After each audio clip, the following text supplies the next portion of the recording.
The experience is very nice. It is very engaging program. In addition to that, the way program is designed, the way program is articulated, this is the things I liked most. Secondly, what the speaker we have chosen. All the speaker are practical market leaders. Some are the CFO of the top Tata Group company, some of the CHRO of Tata Group company, some of the partner of Deloitte.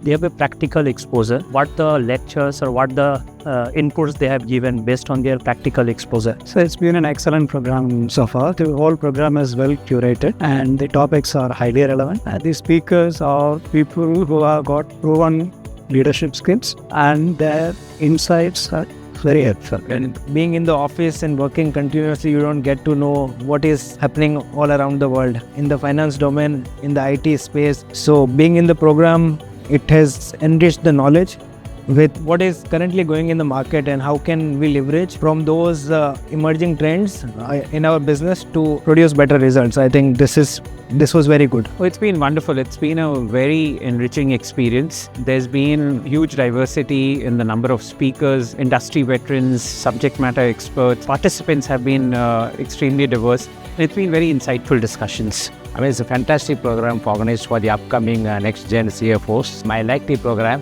We are there for 2.5 days and it's very interesting. I'm looking forward for the next session. CFO Vantage Program is really a platform to learn from the industry leaders, subject matter experts, and of course the consulting people from the Deloitte and all the experts of the IT program management. These people have come up with a lot of experience and they have shared their experiences with us, which will definitely help us in learning the nitty-gritties of the business, how the finance works, how finance works with the different departments, how finance should work with the board, how finance works with the CEOs, and create a value for the organization. The experience is very good because what happens is generally you work in a company and not interacting with many people. It gives a broader perspective, meeting with other people and getting a diverse experience of various companies, which is required for our overall CFO role, right? And outside in perspective is also you get to know about all the things here in this program.